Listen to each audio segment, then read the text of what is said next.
সূরা আল জিন, রহমান রহিম আল্লাহ তাআলার নামে। হে নবী, তুমি বলো, আমার কাছে এ মর্মে ওহী নাযিল করা হয়েছে, জিনদের একটি দল কোরআন শুনেছে।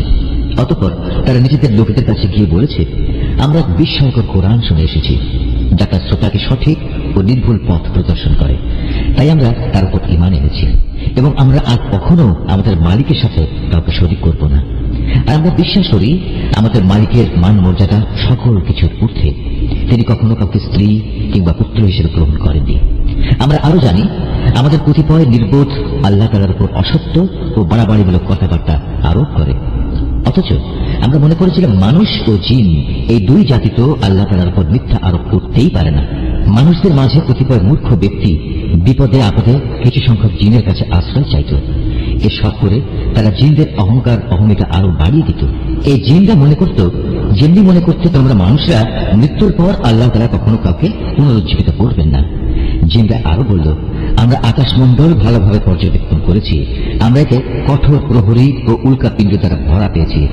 আমরা আগে আকাশের বিভিন্ন ঘাঁটিতে কিছু একটা শোনার প্রত্যাশা বসে থাকতাম, কিন্তু এখন আমাদের কেউ যদি এসব ঘাঁটিতে বসে কিছু শোনার চেষ্টা করে, তাহলে সে প্রতিটি জায়গায় আগে থেকে তার জন্য পেতে রাখা একটি উজ্জ্বল উল্কাপিণ্ড দেখতে পায়।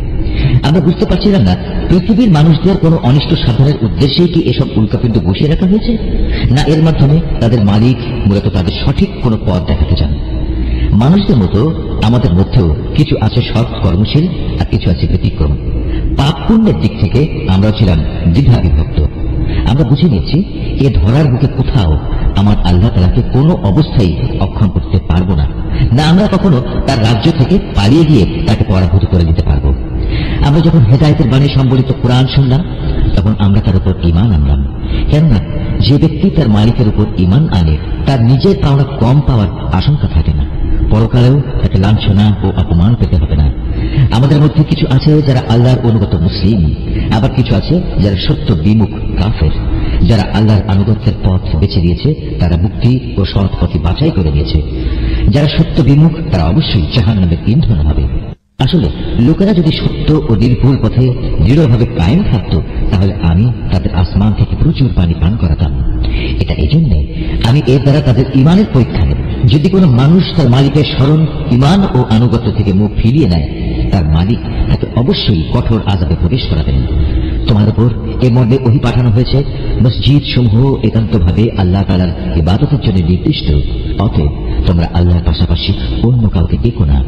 যখন আল্লাহর এক বান্দা তাকে ডাকার জন্য দাঁড়ালো, তখন মানুষ কিংবা জিনের অনেক সদস্যই তার আশেপাশে ভিড় জমাতে লাগলো। এদের তুমি বলো, আমি শুধু আমার মুনিবকেই ডাকি, আর আমি তো কখনো তার সাথে কাউকে শরীক করি না। তুমি বলো, আমি তোমাদের কোনো ক্ষতি সাধনের যেমন ক্ষমতা রাখি না, তেমনি আমি তোমাদের কোনো ভালো করার ক্ষমতাও রাখি না। তুমি তাদের বলো, কোনো সংকট দেখা দিলে আমাকেই বা আল্লাহর পাকড়াও থেকে কে রক্ষা করবে? তিনি ছাড়া আর কোন আশ্রয়স্থল তো আমি খুঁজে পাবো না। আমার কাজ এছাড়া আর কি যে আমি আল্লাহর কাছ থেকে তার বাণী ও হেদায়েত পৌঁছে দেব? পৌঁছে দেওয়ার পর তোমাদের মধ্যে যদি কেউ আল্লাহ তাআলা এবং তার রাসূলকে অমান্য করে, তার জন্য রয়েছে জাহান্নামের কঠিন আগুন, যেখানে তারা চিরকাল অবস্থান করবে। এভাবে সত্যি সত্যি যখন সে দিনটি চোখের সামনে দেখতে পাবে, যার প্রতিশ্রুতি তাদের বারবার দেওয়া হচ্ছে, তখন তারা অবশ্যই জানতে পারবে কার সাহায্যকারী কত দুর্বল এবং কার বাহিনী সংখ্যায় কত নগণ্য। তুমি এদের বলো, আমি নিজেই জানি না তোমাদের কিয়ামত দিবসের যে প্রতিশ্রুতি দেয়া হচ্ছে তা কি আসলে সন্নিকটে, না আমার প্রতিপালক তার আগমনের জন্য কোন দীর্ঘ মেয়াদ ঠিক করে রেখেছেন। তিনি সমগ্র অদৃশ্য জগতের জ্ঞানের একক জ্ঞানী।